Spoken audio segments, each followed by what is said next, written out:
All right. Well, it is now time for the Week 13 edition of Luka's Lock, 16-20 on the year. Luka, the first game we're going to talk about is in New England against the Bills' division rivals, New England Patriots. The Los Angeles Chargers are in town. This is a West Coast team traveling east. The Chargers are favored by 5.5 points. The Patriots have made a quarterback change. It will be fourth-round pick from last year, Bailey Zappi, starting for the New England Patriots. Mac Jones is on the bench. The over-under in this game is 40.5 points. What do you like in this game? This is an ugly game. This is an ugly, ugly game. You have just Brandon Staley and his shit sty of a team with Keenan Allen, who did practice limited today, but he did not practice Wednesday and Thursday. There is a true question mark on him and his availability for kickoff. Personally, for fantasy purposes, I hope he does play. But beyond that, you are kind of thin on the weapons department when it comes to the Chargers. And as it is, they haven't really been looking great, of course. And then on the flip side, the Patriots are, everyone is aware, so bad right now. You question truly if they can hit double-digit points in a game, let alone actually be competitive in any stretch of the imagination. With all of these things in mind, Josh, there is even one thing on top of it that make my lock and this first lock a thing. At the point of kickoff, you are at 70% precipitation. It's going to be most likely rainy and a sloppy affair. So how in the world is this line sitting at 40.5 right now? I do not know. I do believe Bill Belichick is still a respected defensive individual. I think he can at least limit things when they are a weapon depleted side across from him. And then his offense will just ultimately crap on its own self. Even if there is a defensive score for the Chargers, which is a bad defense, the Patriots offense is a disaster that I truly question if they can even eclipse 7 points. So yeah, 40.5 points. Give that to me all day long on the under. It's hard to imagine a bigger coaching mismatch than Bill Belichick against Brandon Staley. I know it's happened. I know Bill Belichick has gone against Dick Duran and Mike Balarkey, even for the Bills, but holy cow, Brandon Staley, you got to go, buddy. You have been handed this great team and you have screwed it up. All right, Luka's first pick is under. I like that pick a lot. I would side with you on that. The next game we're going to talk about, another Bills division rival. The New York Jets are at home this week. They are a 1.5 point underdog at home to the Atlanta Falcons, who are hanging out in the playoff in the hunt graphic. I think they might actually have a playoff spot right now in the NFC. For the Jets, it's going to be round 2 of Tim Boyle. Round 1 did not go well. If you're rooting for the Jets to win, you might at this point be hoping that they bring Zach Wilson back in the game, which does not seem imminent. Maybe they'll go to Trevor Siemian, who's on the practice squad. But Luka, I'm assuming if there's bad weather in New England, there's a good chance of bad weather in New Jersey. How do you see this matchup going? Yeah, I do believe, actually, I didn't even think about that in this game because my mind was so set on other stuff, to be quite frank. I do believe it's supposed to be bad weather pretty much across the East, coast. I'm just fun fact. But this game right here, Tim Boyle is god awful. The Jets are awful.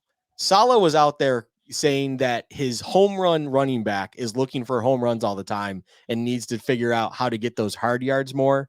And that's where I really start to raise some red flags on what's going on, who truly is getting the message across, what words are being said throughout the week.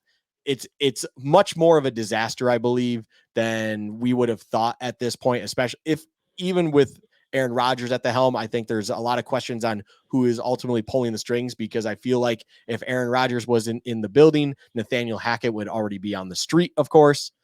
And that being said, the Falcons are not only in the playoff hunt right now, Josh, they're trying to defend a divisional lead. They are currently leading the NFC South. I guess you were not aware of this. I wasn't. And That doesn't yeah, sound they right. had a tough stretch. I believe it was kind of when I was having a bad betting stretch there in mid to late October. They've kind of self-corrected. Magically, they figured out this Bijan Robinson guy. He's pretty good. We're going to try to get him the ball a little bit more regularly. They still love to bring in Algier in as the closer. Hey, I'm not going to question it, whatever. I'm not the guy making these decisions. I've never been in that position. It is questionable, though. Regardless, the Falcons on offense can be productive. Arthur Smith knows how to keep the ball on the ground and at least be efficient in a ground game where turnovers are not going to come up very often. And that is really what the Jets need to be in games. And on the flip side, this Falcons defense is one that I do believe is opportunistic against bad offenses. If you are a bottom 8 offense in this league, they will find success against you. They have Jesse Bates the third, of course, at safety, who had a pick 6 last week and kind of was the one who set the tone in that Saints game that now put them in this division lead position. So that really is why, if you're only giving, you only need the Falcons to cover 1.5 against the Jets. Yes, it's in the Meadowlands. I like that a lot. I just don't believe, similar to the Patriots kind of philosophy, I don't believe the Jets can ultimately hit that 10-point mark. You really need defensive turnovers for them to get those points. And the Falcons are not the type of team to give you those opportunities. I don't see a world. Arthur Smith, I would hope, is telling Desmond Ridder, you are throwing no more than 12 passes in this game. You are going to hand this ball off more than you ever have in your life. And we are going to use the 3-headed monster that is Bijan Robinson, Tyler Algier, and Cordero Patterson. They are going to all be getting plenty of work in this game. And that is how we're going to live and die by this. And I can easily see a world where the Falcons win this game, let's say 13-6. And that is well then good enough to cover 1.5 points. So give me the Falcons -1.5 at the Jets. I get where you're coming from. I hope you're wrong, though, and I'll tell you why. I hope the Jets come out and win because we need the Jets down the stretch to be playing well. And if they get blown out by the Falcons, I think that'll be a sign that they've quit. And I love chaos. And boy, oh boy, the idea of the Jets hanging on to a false hope of playoffs and bringing Aaron Rodgers back 3 months removed from blowing out his Achilles is just the ultimate chaos. But Luka's not buying the hype of the Jets. Hype of the Jets. He is picking the Falcons to cover 1.5 points. And with the third game, a game we've already talked about a little bit today in Pittsburgh, the Pittsburgh Steelers favored by 5.5. Looks like there's some lines that showed at 6.5. We'll go with whatever you end up saying here. At home against the Arizona Cardinals. Kenny Pickett's been struggling, but overall, TJ Watt has been unblockable. That probably will continue this week against the Cardinals. West Coast team traveling east, 1 o'clock, everything you've already talked about. How do you see this game going down? This is a big game for the Bills from a playoff standpoint. Yeah, for the individuals that do tune in, Josh, when we clip this and send it out as its own right, I will kind of recap everything. TJ Watt, first and foremost. He's going up against Paris Johnson, I believe, is going to be playing there at right tackle. I'm not even sure. I don't even care. TJ Watt's going to have a field day. TJ Watt is far capable of chasing down a Kyler Murray. I do think we've seen Kyler Murray kind of that initial game. He looked very good. He had that burst. Everything was great. He had the game-winning drive at the end. And ultimately it was like, wow, is Kyler truly back? I think we've seen a little bit of a regression. He's getting tired late in games again. I don't think he's in game shape. So as the game winds on, he's just not quite having that burst like he would in a regular season, not coming off of the injury that he was. They're James Conner dependent. I think the Steelers are more than capable to stop a running back like James Conner, even as efficient as he is. The Cardinals don't have anyone to really take you over the top, even though they do have your Marquise Brown and Rondale Moores. It's just far too inconsistent when it comes to offensive play calling for opportunities to be there.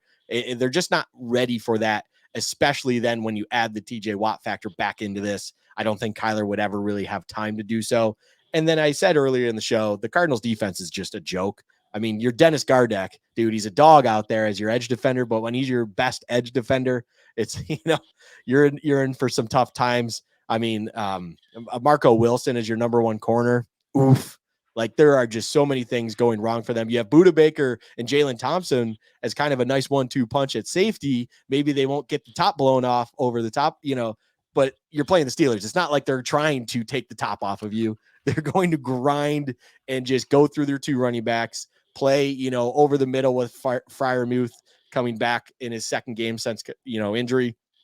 This is one where, yes, the line is actually currently set at 5.5. I believe if I look over here real quick, it did open at 6.5. When I saw this move line down to 5.5, I said, screw it. I'm going to buy up to the 6.5. I'm going to take it more at the even money. And if the Cardinals keep it within a touchdown, I am stunned, because the ultimate X factor, as you hinted, as we talked about earlier, it's a West Coast team going to the East Coast, and not only going and playing on the East Coast, but doing it at the 1 o'clock kickoff.